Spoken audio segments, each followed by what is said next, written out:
السلفية هم من كانوا على مذهب السلف الصالح من الصحابة والتابعين.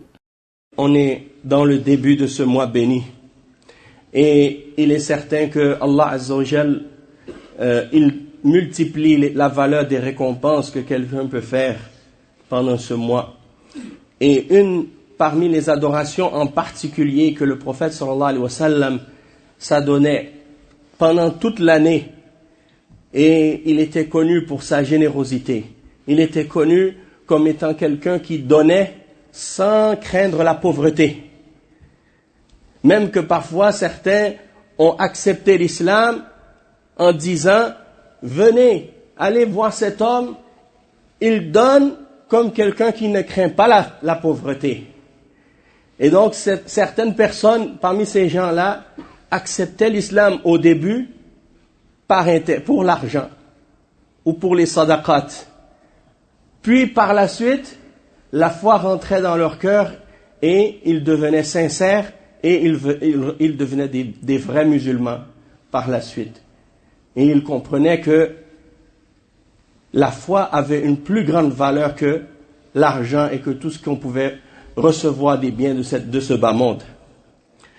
Et donc, pendant le Ramadan, le prophète sallallahu alayhi wa sallam, il a été décrit par les sahaba comme un...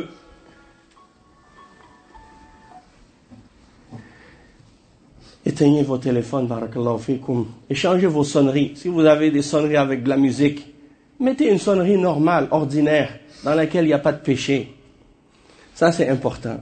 Donc, pour revenir à notre sujet, le prophète sallallahu alayhi wa sallam était comme un bon vin qui ramène le bien et qui vient avec le bien pendant le Ramadan. Et donc, il était encore plus généreux que d'habitude. Il était encore plus généreux et il donnait encore plus que d'habitude durant le reste de l'année. Et le fait de donner en sadaqa, c'est un signe de la véracité de ta foi. Et c'est une preuve de ta sincérité. Puisque le prophète sallallahu alayhi wa sallam a dit à propos de la sadaqa que c'est une preuve. As-sadaqatu burhan. Puisque personne ne va se détacher de ce qu'il aime le plus, excepté que c'est un signe qu'il aime Allah Azza wa Jal et qu'il est sincère dans sa foi. Et donc le musulman, lorsqu'il a un cœur sensible, il voit les gens qui sont dans le besoin, les gens qui sont dans le malheur, les gens qui sont dans la misère, les gens qui sont dans la pauvreté, et il a le cœur sensible, il a le cœur doux pour ces gens-là, et il veut leur venir en aide. Et donc il veut venir à l'aide de celui qui est dans le besoin et faire preuve de bonté envers les pauvres, envers les gens qui sont indigents, et envers les orphelins, et envers les veuves, les personnes qui ont aucun revenu et qui sont dans la difficulté. Et donc tout ça, ça fait partie des enseignements que l'islam nous encourage à respecter et les choses que l'islam nous encourage à faire. Allah Azza wa Jal fait l'éloge dans le Coran de ceux qui donnent en sadaqa. Et il mentionne qu'il va leur multiplier leurs récompenses. Et en particulier dans le mois de Ramadan. Puisque le prophète sallallahu alayhi wa sallam, il dit « La tahqiranna shay'an min al-ma'ruf » Il dit « Ittaqin nar walaw bishaqqi tamra » Préserve-toi de l'enfer même par la moitié d'une date. Allah Azza wa Jal, il nous appelle même à lui faire un prêt, un bon prêt. Alors que tout lui appartient. C'est lui le maître de toutes choses. C'est à lui qu'appartient toute chose. C'est lui qui donne la subsistance à chaque être. À chaque créature, il lui donne son risque. Chacun, son risque a été écrit pour lui. Malgré ça, il nous demande de lui prêter, de lui faire un prêt. Un bon prêt. Et donc, qui veut faire partie de ceux, justement, qui vont faire un prêt pour Allah Azza wa Jal? Qui veut faire partie de ceux qui dépensent de leurs biens dans cette religion pour avoir une récompense généreuse de la part d'Allah Azza wa Jal au jour de la résurrection? Allah Azza wa Jal il nous promet même que si on donne de nos biens dans ce bas monde, eh bien, il va nous le remplacer. Tout ce qu'on a donné, il va le remplacer par d'autres biens. Ça veut dire que tout ce que tu donnes dans le sentier d'Allah ou tu donnes pour la cause d'Allah, Allah Azza wa Jal, il te le remplace dans ce bas monde et il te récompense également dans l'au-delà. Donc tu es pas perdant en réalité. Mais c'est l'avare. La personne qui est avare, c'est elle qui est perdante en réalité. وَمَنْ يَبْخَلْ فَإِنَّمَا يَبْخَلُ عَنْ نَفْسِهِ وَاللَّهُ الْغَنِيُّ وَأَنْتُمُ الْفُقَرَاءُ. Celui qui est avare, cette avarice, elle est seulement contre lui-même. Parce que c'est lui le perdant à la fin. Celui qui est généreux et qui donne de ses biens, eh bien c'est lui en réalité le gagnant, puisque dans l'au-delà, il va se réjouir de tout ce qu'il a donné au jour de la résurrection. Et également, le prophète sallallahu alayhi wa sallam, il mentionne dans un hadith rapporté par Al-Bukhari et Muslim, que chaque matin, quand le serviteur se lève, l'être humain, il se lève, il y a 2 anges qui descendent.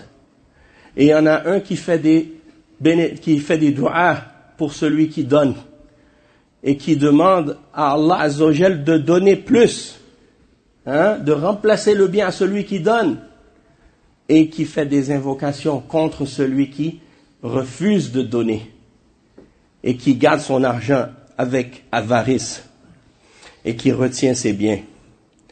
L'argent qu'on a, c'est l'argent d'Allah. Et il nous demande de le dépenser dans sa cause et pour son bien. Et également, parmi les bienfaits de la sadaqa, c'est que ça efface la colère, ça enlève la colère d'Allah Azza wa Jal et ça efface les péchés. Donc, les péchés qu'une personne peut faire dans sa journée, le fait de faire des sadaqa, Allah Azza wa Jal, il lui efface ces péchés-là par la sadaqa. Et la fitna de l'homme, les troubles qu'il peut avoir avec sa famille, ses biens, avec son enfant ou son voisin, tout ça s'est effacé par les bonnes actions que tu fais chaque jour. Ta salat, ton jeûne, ta sadaqa. Donc ça fait partie des causes pour effacer les péchés. Et donc ça c'est quelque chose qui fait partie des incitatifs à donner dans le sentier d'Allah Azza wa Jal. Parmi les choses également qui nous encouragent à donner, il y a le fait que le prophète sallallahu alayhi wa sallam mentionne qu'au jour de la résurrection, ceux qui ont fait sadaqa, ils vont être protégés contre la chaleur du soleil à cause de l'ombre de leur sadaqa. Parce que le prophète sallallahu alayhi wa sallam il dit dans le hadith qu'il y a 7 types de personnes.